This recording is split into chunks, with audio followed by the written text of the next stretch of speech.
Ya, shalom Bapak Ibu, selamat berjumpa dalam program Q&A. Kali ini saya solo, ya sendirian, karena beberapa teman saya hubungi, ada yang bisa mendampingi saya dan tidak ada waktu yang cocok. Sebenarnya ada sih, tapi kemudian dia mendesak karena seorang gembala. Ya, kalau saya kan memang bukan gembala, bukan pendeta, dia ada pelayanan yang harus diikuti. Jadi saya ya jawab sendiri. Saya akan baca pertanyaannya sebelum saya akan bahas ya dengan hikmat dari Tuhan. Semoga jawabannya bisa menjadi berkat. Salam Pak, sebelumnya saya mau cerita sedikit. Di awal pernikahan saya dan mertua sangat baik hubungannya. Meskipun saya juga sudah sering sakit hati dibuat mertua, karena mertua sering ngomongin dan merendahkan orang tua saya mengenai pemberian materi. Awal hubungan jelek kami dimulai saat saya dan suami bertengkar dan cerita ke mamahnya. Waduh, bertengkar dan cerita ke mamahnya. Dan menyarankan saya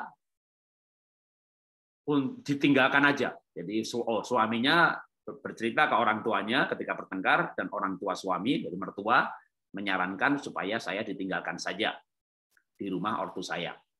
Saya semakin kecewa, dan mertua juga sudah menilai jika saya menilai jelek saya, padahal belum tahu masalahnya. Begitu seterusnya selalu terjadi konflik jika mertua datang karena pikiran negatif mertua pada saya, jika suami membentak saya, jika suami membentaknya. Pasti karena saya yang salah. Oke, kalau terjadi pertengkaran, oke pasti saya yang salah. Suami saya bisa dibilang manja, terbiasa dibantu mamahnya. Mungkin dari kecil sampai dewasa, ke bawah, bahkan untuk berbicara dengan orang lain juga harus mamanya. Padahal urusan suami saya. Waduh. Saya merasa dieksploitasi di keluarga suami. Saya merasa tidak dikasihi. Semenjak menikah, bahkan saya sepertinya sangat pantang berhubungan dengan orang tua saya. Wow. Dilarang untuk berhubungan dengan orang tuanya. Saya juga berhubungan dengan orang tua pas lagi butuh pertolongan. Nggak pernah diundang untuk acara yang senang-senang. Jadi saya berhubungan orang tua hanya pas kalau butuh pertolongan. Kami tinggal di rumah yang dibangun di tanah warisan mertua. Dibangun 70-80% uang suami dan sisanya mertua waktu dia masih lajang. Oke, jadi dibangunkan oleh mertua memang.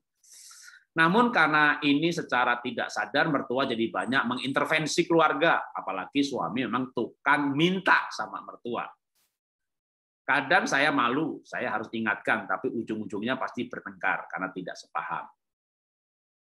Sekarang suami sudah sedikit berubah, sudah lebih perhatian ke saya, mau dengar saran saya untuk tidak minta lebih dan memberi, dan mau juga pindah. Kami lagi berusaha untuk pindah, baik cari rumah ataupun menyediakan dananya. Tapi saya takut ngomong ke mertua, takut masalah lagi, soalnya mertua tidak setuju kami pindah-pindah. Dengan alasan sudah dibantu sampai berhutang, kok tidak dihargai. Jadi kalau pindah rumah, mertua tidak setuju. Pindah rumah dari rumah yang dibelikan, dibangunkan oleh mertua. Saya selalu dituntut untuk mengerti dan menerima mertua dengan segala yang ia buat, baik perkataan dan perbuatan. Itulah menantu yang baik. Tapi jujur Pak, kadang saya nggak punya kekuatan. Sementara saya nggak punya bapak rohani. Karena suami juga nggak setuju, takut semua kejelekannya diketahui. Malah akan dihakimi. Suami juga pelayanan. Waduh, suaminya pelayanan. Jadi nggak boleh cerita sama orang lain, nanti ketahuan masalahnya. Saya sempat tidak mau berdoa lagi karena memang kondisi hati saya tidak baik dari tahun 2018 awal sampai sekarang, apalagi pelayanan. Sampai saya memakai diri sampai saya memaksa diri saya kembali berdoa.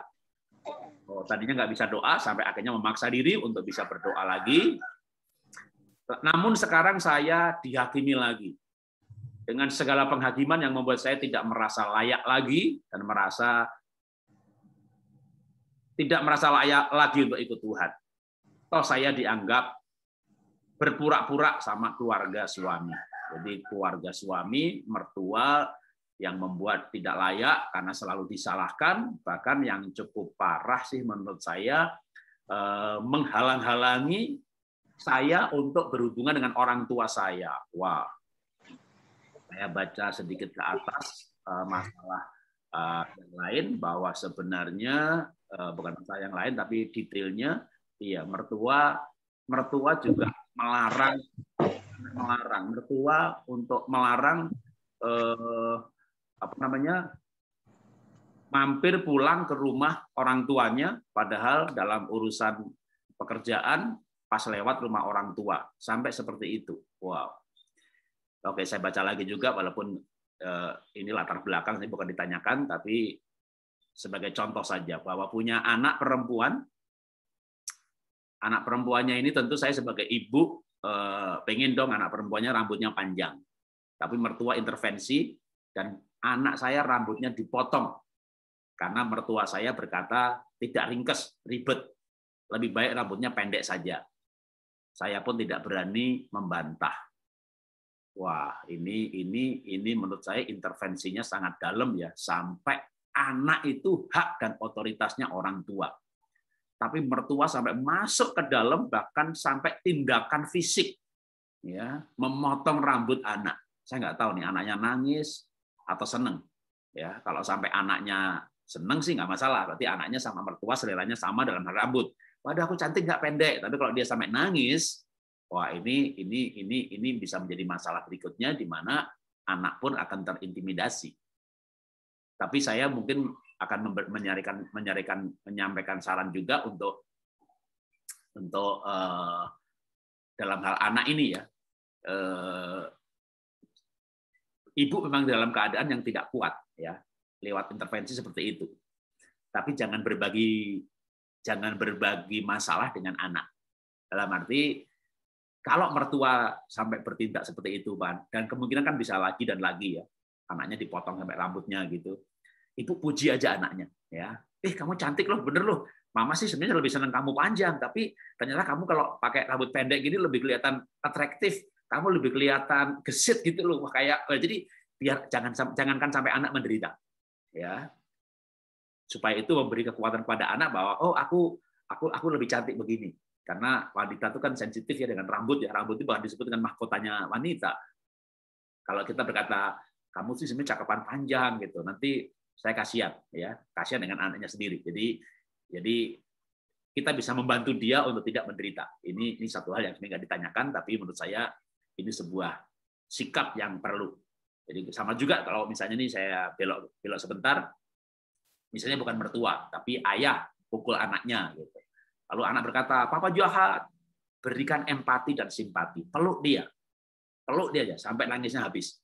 Ya, lalu ketika nangisnya habis, itu namanya empati simpati. Ya, lalu katakan, mana yang dipukul? Wih, pantatnya merah ya, itu simpati juga. Ya, jangan bilang, ya nggak apa-apa, cengeng, jangan. Itu bukan simpati, tapi peluk dia. Nanti kalau nangisnya udah berhenti, katakan, papa tuh nggak jahat. Ya, papa tuh perhatian sama kamu. Tapi aku dipukul.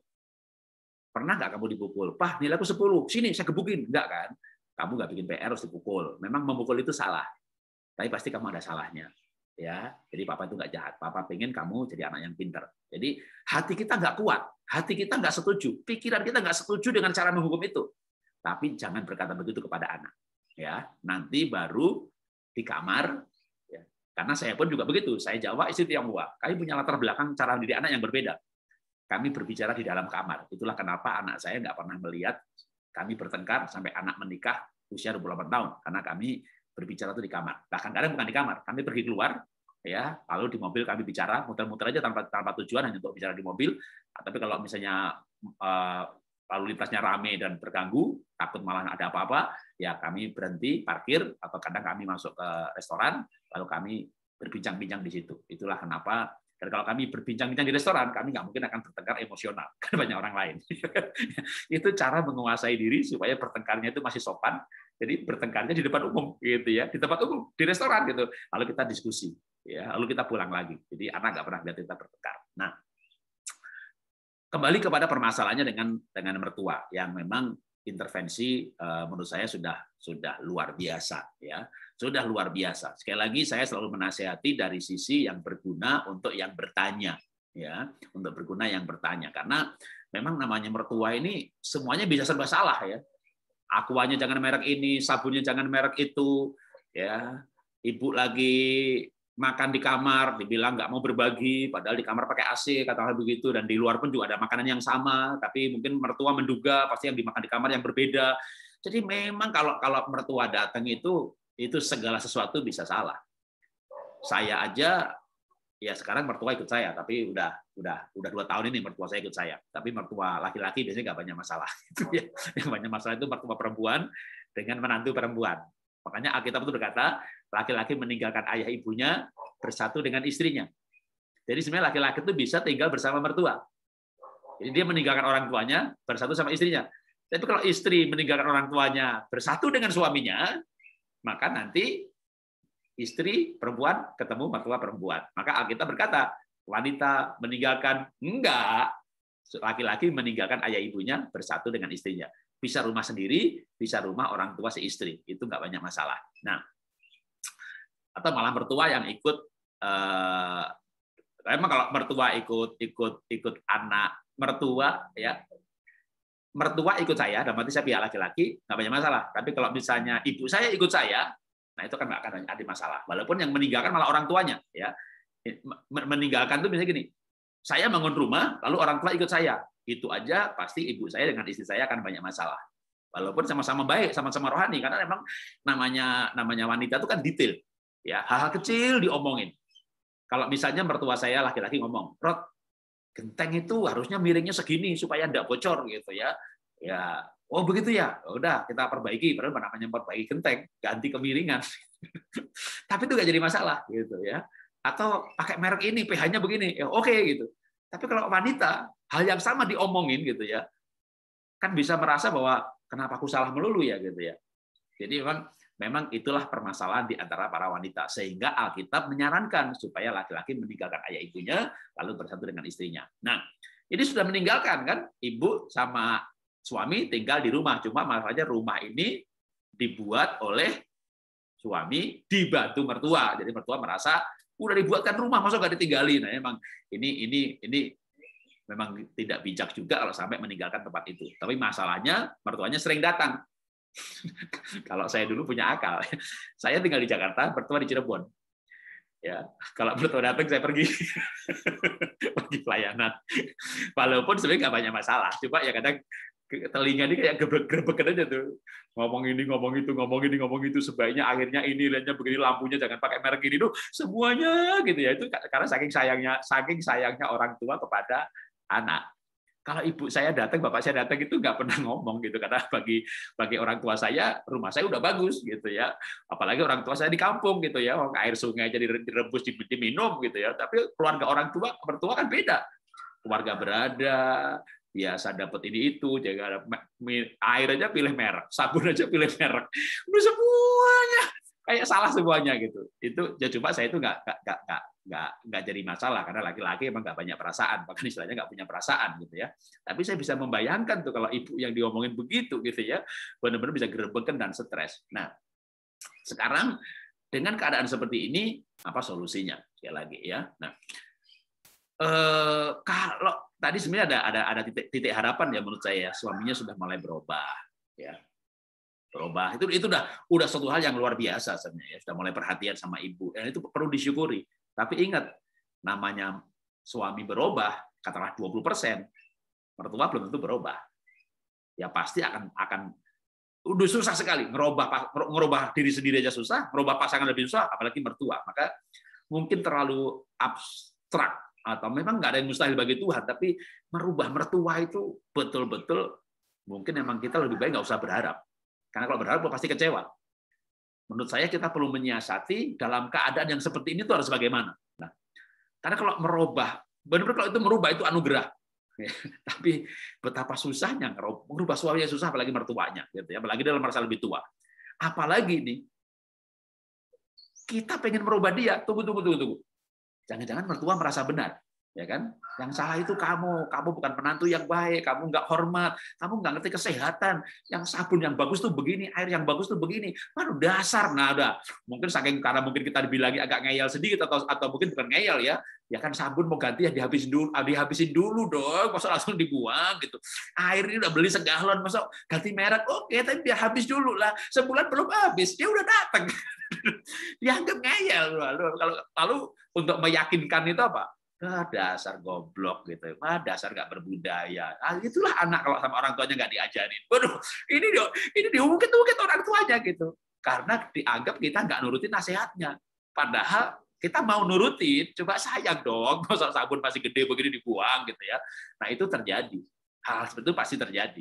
Karena mertua dalam posisi yakin sekali keluargamu nggak berbudaya, orang tuamu nggak berbudaya, aku yang berbudaya, aku yang pintar, aku yang ngerti kesehatan, aku yang berpengetahuan. Jadi terus begini mau dirubah nggak bisa. Menurut saya nggak bisa. Ya, apalagi kalau yang kayak beda gereja, wah malah nganggap kita sesat, dia benar.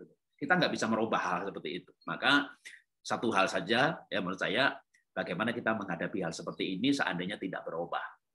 Tapi menurut saya tadi ibu harus bersyukur bahwa suami sudah ada perubahan. Nah, yang paling penting sekarang ini sebenarnya ibu dan suami. Ya, soal mertua nggak bisa, ya. Apalagi dia anak, misalnya anak tunggal, anak paling besar, anak paling bungsu, anak yang disayang, keluarganya keluarga bahagia, intim banget, hubungannya dekat. Kalau kita menikah sama laki-laki yang hubungannya kurang baik sama orang tuanya, itu pasti nggak banyak intervensi gitu. Tapi kan kita disarankan dulu kalau mau cari suami gitu ya, cari yang baik sama ibunya, itu berarti pasti laki-laki yang baik gitu. Baik, ibunya intervensi. Kalau ya emang plus minus ya, plus minus. Saya aja juga bilang sama anak perempuan saya, kalau kamu cari pacar, cari suami, cari yang hormat sama ibunya gitu. Tapi sekarang saya mulai mikir ya. saya mulai mikir. Nah, jadi gini, yang penting ibu, suami, istri aja sepakat. Ya, soal orang tua serahkan kepada pasangan. Oke, contoh, dulu saya ngajari anak saya minum vitamin C itu walaupun dalam tubuh kita mungkin butuh 4.000 5.000 IU, ya, maka yang 4.000 itu harus pencernaan kita mengolah. Kita nggak boleh memanjakan pencernaan, apalagi udah di usia muda. Ya, kebanyakan vitamin malah nggak bagus. Ya, usahakan kita butuh vitamin, tapi apa? Minum jeruk, makan sayur yang mengandung vitamin C, kelor dan sebagainya, supaya mencerna dari yang kita makan, sistem pencernaan berjalan. Vitamin suplemen itu doping aja kalau lagi sakit. Ya, jadi saya bilang kepada anak saya ajari hal seperti itu. Minum vitamin C, apapun mereknya, maksimum 1.000 IU. Kalau vitamin dulu ada yang 500-an, maka sehari 2. Sama juga Yakult, yogurt, kefir. Kita nggak boleh kebanyakan. Walaupun probiotik bagus, nanti malah bisa autoimun. Nah, mertua saya datang, gitu ya kan, namanya anak. Papa, minta vitamin lagi boleh nggak? Boleh, bagus tuh sehat. Kata papa sehari cuma 2. Kalau 502 cuma 1.000, kurang itu. Ya, dalam hal ini saya yang lebih benar kan ilmunya gitu. Tapi gimana ngomongin sama mertua? Ya udah, saya ngomong sama istri saya aja. Saya nggak mau ngomong sama papa mama ya. Kamu aja yang bicara. Ya, tapi kamu tahu kan, konsep-konsep hidup saya ini bukan idealis loh. Memang saya itu maunya perfect segala sesuatu. Minum itu nggak boleh kalau tubuh kita hanya butuh setengah liter, kita minum 1 liter, setengahnya lalu cuma lewat dibuang, itu pemborosan. Belum lagi juga berbahaya kok vitamin kebanyakan. Jadi saya yakinkan istri dulu, lalu saya tunggu istri yang ngomong sama orang tuanya. Jadi biarkan suami yang bicara sama orang tuanya. Dan berikan suami waktunya untuk bicara. Jadi kita jangan, udah ngomong belum. Karena suami itu kadang ngomong itu pakai itu banyak mikir gitu ya. Cari momen yang tepat, nunggu ibunya ulang tahun, mau ngasih hadiah lagi. Jadi emang suami itu kadang mau ngomong itu nunggu gitu ya. Saya ngasih uang ibu saya. Bukan saya nggak jujur, saya mau bicara sama istri.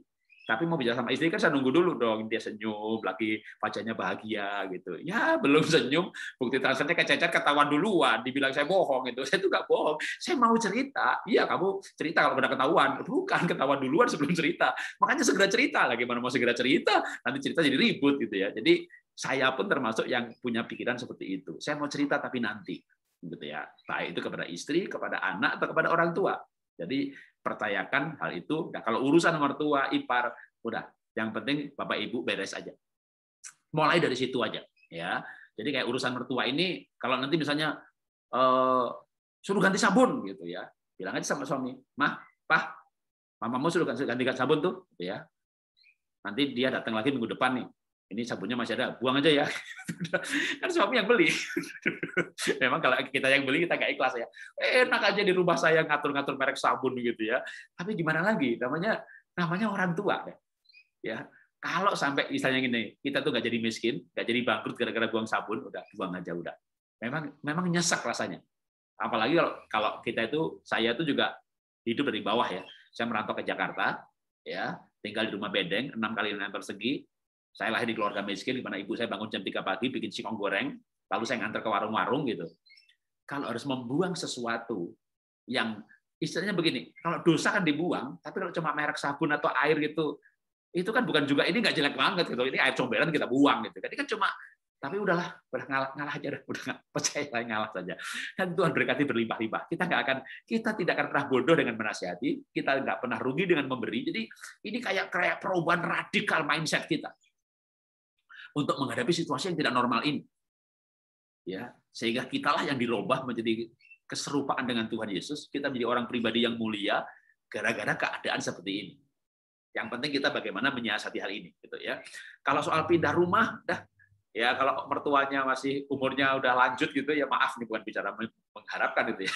Kalau nggak lama lagi dipanggil Tuhan, udah kuat-kuatin dah gitu. Kalau mertuanya masih muda Pak, petes dia Pak, makan sehat, fitness Pak, masih bisa nyetir, sepedaan aja sampai ke keluar kota 60 kilo sanggup dia Pak gitu. Waduh. Ya mungkin kalau bisa bicara baik-baik, ya mungkin bertahap. Tapi jangan ibu yang mau bicara kalau mau beli rumah, biar suami aja. Dan ngomong sama suaminya mungkin malah gini, Pak, ini ekonomi kan gejolaknya luar biasa ya. Kalau kita punya uang, kita investasi aja, beli apartemen atau beli rumah atau beli tanah. Jadi ngomongnya buat investasi aja, gitu ya. Kita kontrakin juga, nah kita kontrakin juga nggak apa-apa gitu. Tapi ibu pilih bener yang rumahnya bagus, fasilitasnya lengkap, ngapa-ngapain gampang, ada sekolah yang cocok buat anak gitu ya. Tapi ngomongnya gitu aja, ya. Nanti kita buat kontrakin aja atau investasi itu kan. Memang jualnya lagi susah, tapi itu aman itu. Tuh Pak Jarod tuh waktu bangkrut, untung istrinya investasi properti, jadi nggak sampai kolaps gitu ya. Nah, kalau udah dibeli nih, nanti kunjungin rumahnya gitu. Baru mulai ngomong lagi bertahap. Jadi kita rencana nih kita simpen aja, tutup mulut gitu ya. Nah, tapi ibu pilih bener itu beli rumah di mana, tapi ngomongnya buat investasi. Kalau mertua tanya, bahkan istri nanya, anak nanya pun satu kata. Ngapain mah beli rumah? Ya rumah itu kan, nah bumi ini nggak bertambah besar. Tapi manusia bertambah banyak. Nggak mungkin harga rumah, harga tanah itu turun. Turun itu sementara aja. Karena COVID segala macam. Nanti pasti naik lagi. Gitu ya. Dan kalau uang nggak disimpan ke properti, ke aset yang aman, ya nanti terpancinglah buka usaha baru, bangkrut. Ya kalau punya uang 100, 30 properti, 70% diputar lagi nggak apa-apa. Kalau bangkrut ini aman. Karena 30% ini 3, 4, 5 tahun lagi harganya bisa 4 kali lipat sama dengan 100% yang hilang. Ya, satu kata ke orang tua, ke mertua, ke anak, nanti anak ditanya orang tua kan anaknya kan, ngapain mamamu beli rumah? Katanya buat investasi mah begini-begini. Wah, pintar tuh manantu gitu kan. Pelan-pelan aja sampai tabungan cukup, sampai beli pilihan lokasi ibu. Nah, sudah beli nih, nanti nih berapa tahun lagi katakanlah begitu kan, atau berapa bulan lagi, Pak, ini rumah bagus juga ya, agak sayang juga disewain. Sekolah dekat, anak kita tinggal jalan kaki. Nanti biar suami aja mikir, apa kita pindah sini ya? Itu maksud gue gitu. Itu dalam hati juga. Itu dalam hati aja. Jadi kadang-kadang orang bijak itu perlu menyembunyikan rencana. Bukan berarti kita nggak jujur, ya. Tapi kita perlu menyembunyikan rencana. Nanti percaya saya, ya. Nanti percaya saya. Nanti pasangan kita yang akan berkata, yang ini aja buat rumah. Jadi saya pernah beli rumah besar juga 1.500 meter halamannya, ada kolam renangnya. Dan akhirnya saya tinggal ini juga besar juga 1.500 meter juga, tapi nggak ada kolam renangnya. Ya, tapi halamannya luas, ada tamannya. Dan akhirnya istri saya berkata, yang ini kegedean ya, kolam renangnya mahal. Yang ini aja buat sekolahannya, kolam renangnya buka buat umum aja. Ngapain punya kolam renang pribadi 1 bulan 6 juta, biaya perawatan, obatnya. Ini buat sekolahan aja nanti. Jadi kalau saya punya rencana, saya sering itu, walaupun saya kepala ya, suami ya, saya bisa ngambil keputusan gitu, tapi saya itu menghargai istri saya sebagai pemegang saham 50%, kayak kongsi saya. Kan saya juga punya perusahaan, semua perusahaan itu saya kongsian berdua. Saya menghargai kongsi saya di perusahaan dengan cara saya tidak pernah mengambil keputusan sebelum bicara sama dia. Nah, itu di perusahaan. Nah, di rumah saya begitu juga. Dan saya sering punya, istilah saya itu gini, kalau punya rencana yang strategis, yang matang, yang rinci, saya tidak akan menyampaikannya dengan rinci.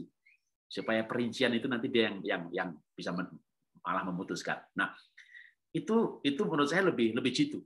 Ya, lebih jitu. Sehingga nanti malah, bahkan mungkin mertua akan, kalau dia sayang sama cucunya ya, ada, ini rumah yang aku belikan, kamu sewain aja, ntar duitnya buat kamu. Biar dia juga merasa berarti sebagai mertua, merasa berharga, udah beliin rumah, sekarang nggak dipakai, tapi dikontrakin. Udah, itu biarkan saja orang lain merasa berharga. Biarkan saja orang lain merasa berperan. Gitu ya. Sehingga nanti kalau mertuanya sayang cucunya nih, waduh, rumah bilangin mamamu, rumah yang baru jangan disewain ya, buat kamu tinggal aja, ke sekolahnya dekat. Kita dapati, ye, gitu ya. Kadang orang bijak itu bahagianya tersembunyi, gitu ya. Tapi itu akan bahagianya mulia sekali, gitu ya. Ini saran saya. Nah, kalau bisa begitu tuh hebat, ya, karena emang ya menyiasatinya mau gimana lagi, gitu ya. Itu menurut saya akan menjadikan kita pribadi yang bisa menyiasati hidup ini. Berkali-kali dalam Q&A ini saya berikan saran belajar dari mutiara, kerang, tadi kerang. Kerang itu kan kemasukan pasir. Pasirnya keras, tajam. Dia berusaha mengeluarkan. Nggak bisa, ya sudah disiasati. Dia lapis aja tuh pasir yang tajam dan keras itu dengan lendirnya. Lendirnya akhirnya mengeras, tapi bentuknya bundar, jadi nggak sakit lagi. Dan akhirnya orang ambil itu pasir yang kecil, dilapisi dengan lapisan lendir kerang yang akhirnya mengeras menjadi mutiara, menjadi suatu hal yang indah dan mahal. Jadi kalau kita tuh nggak bisa mengubah hal yang menyakitkan, ya kita siasatin aja, ya. Karena kayak begini, emangnya ada pilihan lain kan gitu kan. Jadi kalau emang nggak bisa, udah begitu aja. Nah itu dari sisi terjeleknya, ya dari sisi terjeleknya. Tapi ya tentu harapan kita dengan hal seperti itu tuh suami mulai berubah. Ya, nantinya syukur mertua berubah. Tapi seandainya tidak, paling nggak ibu mengamankan pernikahan. Karena mertua, ipar, aduh, ada lagi kasus yang lain sampai iparnya sepakat lagi lebih parah lagi. Tapi ini paling tidak supaya nih. Nah, dari sisi suami atau dari sisi ini untuk jawaban bagi yang lain, gitu ya. Tapi juga menanggapi hal ini. Memang ini ibu kan juga cerita bahwa suaminya tuh manja, sering minta bantuan ke orang tua. Nah ini jangan menyalahkan mertuanya, tapi komunikasi sama suami istri aja, Pak. Kita tuh harus mandiri, Pak. Ya, kita bisa kok. Kalau kamu uangnya kurang, izinkan aku bantu bekerja.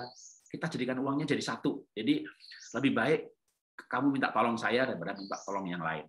Ya, saya pun juga nggak akan minta tolong orang tua saya. Kamu jangan minta tolong orang tua kamu, kecuali terpaksa. Jadi kita belajar hidup dari apa adanya. Tapi kalau kita pengen ganti mobil yang baru, kita pengen jalan-jalan ke luar negeri, bawa anak, kita jangan minta tolong orang tua. Kalau perlu kita ajak mereka, ya kita ajak mereka, kita bayarin. Jadi sebenarnya begini, kalau kita minta tolong orang tua atau mertua, ya kita minta tolong orang tua kita, berarti mertua pasangan kita minta tolong orang tuanya. Permintaan tolong itu kayak jerat, ya jerat untuk intervensi. Apalagi rumahnya dibeliin, anaknya dibeasiswain, ya diaturlah anaknya. Aku yang bayari sekolah, makin banyak intervensi orang tuanya, makin kuat intervensinya. Saya punya kasus yang lain, mertua yang sayang banget sama cucunya. Dari kehamilan anaknya, dia beliin susu, segala macam, lalu sampai kelahirannya, dia bayarin rumah sakit semuanya. Tapi ujung-ujungnya begitu anaknya lahir, waduh, ini kayak anaknya cucunya mau diambil. Dan saya sedih banget sih. Akhirnya mereka bercerai gitu. Karena orang tua yang terlalu intervensi, terlalu sayang sama cucunya, dibiayai semuanya. Nah, keluarga muda ini membuka celah gitu ya. Nah, memang puji Tuhan sih punya orang tua dan mertua yang baik, suka menolong gitu ya. Tapi waktu saya menikah dulu, saya bilang sama istri.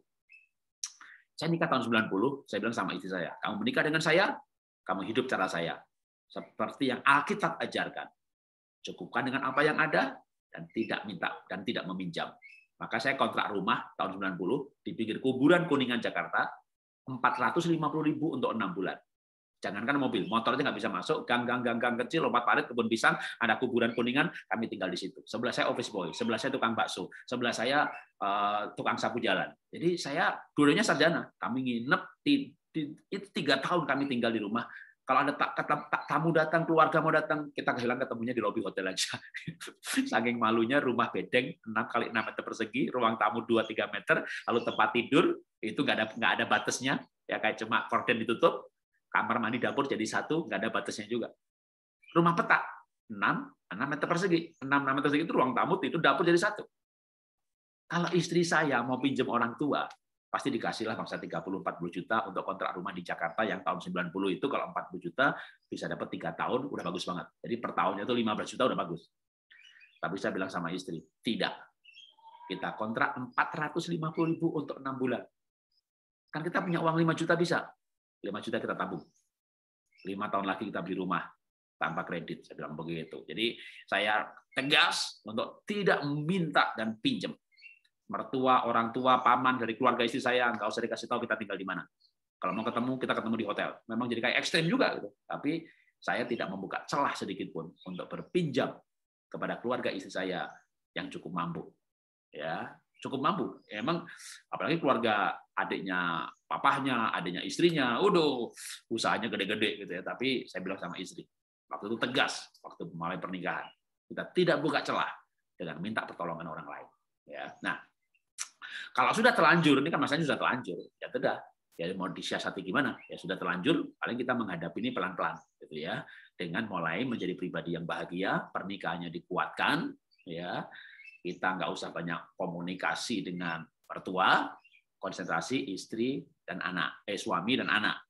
Kalau sampai ada intervensi, nggak usah langsung bicara sama mertua atau bantah, ngomongnya dengan pasangan.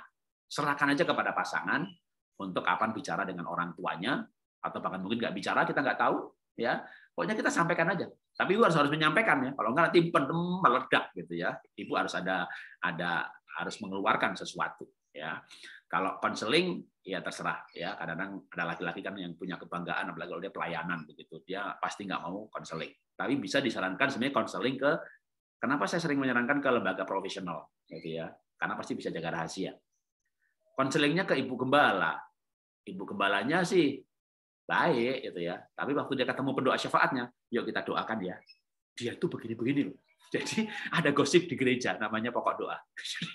Jadi di gereja itu ada gosip sebenarnya. Cuma bentuknya itu pokok doa. Jadi rohani, yuk kita doakan dia. Dia tuh ngalamin begini-begini. Tiba-tiba ceritanya beredar gitu ya. Susah. Jadi makanya hati-hati sih. Bukan saya anti gereja ya, tapi gereja memang bukan lembaga konseling gitu ya. Banyak orang tidak mengerti prinsip-prinsip konseling. Makanya lebih baik bertanyanya kepada orang yang bisa pegang rahasia ya, dan banyak ya, baik yang berbayar ataupun yang tidak. Jadi menurut saya yang penting ibu punya kekuatan dari Tuhan ya untuk tetap terus tambah menjalani hal ini. Saya percaya pasti ibu mampu, pasti ibu diberikan kemampuan ya untuk melanjutkan ya selama fokus pada saya menjadi pribadi yang bahagia, saya mau bertumbuh ke arah Kristus, keadaan ini adalah keadaan yang Tuhan izinkan supaya saya mengalami pertumbuhan. Ya, saya tidak berandai-andai mertua berubah, yang penting saya bisa jadi pribadi bahagia, suami berubah, puji Tuhan, sudah mulai berubah, tinggal perubahan itu perlu dimeteraikan. Pujian itu memeteraikan perubahan. Ya, anak saya hampir nggak naik kelas, waktu kelas 1 SD, lalu nilainya 4,0, 2,5. Istri saya keluar dari perusahaan, kerja, dampingi anak. Aduh, dari 4 jadi 4,5. Puji Tuhan, nah, bagus kamu sekarang 4,5 ya. Nanti 5 ya. Jadi begitu dia 4,5, itu sudah perubahan yang positif. Diberikan pujian. Karena nggak mungkin dari 4 langsung 10 gitu. Itu butuh waktu 6 tahun, ya kan? Jadi 4,5 dipuji lagi jadi 5. 5 dipuji lagi jadi 5,5. Akhir tahun 6. Haleluya, anak saya naik kelas. Jadi anak saya nomor 2 itu naik kelas bersyarat waktu kelas 1 SD. Tapi 6 tahun kemudian dia dapat beasiswa ASEAN Scholarship. Dan waktu di Singapura 4 tahun, semua pelajaran A, hanya 1 yang B+. Sehingga dia dapat beasiswa lagi untuk di NUS 4 tahun kemudian. 8 tahun di Singapura, sekolah gratis, asrama gratis, tiap bulan dibayar $1.200. Nggak ada yang menyangka bahwa anak ini waktu kelas 1 SD, sebenarnya nggak naik kelas, tapi saya datang ke sekolah, lalu naik kelas bersyarat. Anak Bapak boleh naik kelas, tapi tolong Pak dilesin nulis ya. Naik kelas 2 SD, masih les nulis. Nah, saya belajar dari Anna Sullivan, gurunya Helen Keller. Setiap perubahan sedikit, berikan apresiasi atau pujian. Karena pujian memeteraikan perubahan. Jadi ketika suaminya itu berubah, ya makin perhatian. Makasih ya Pak ya.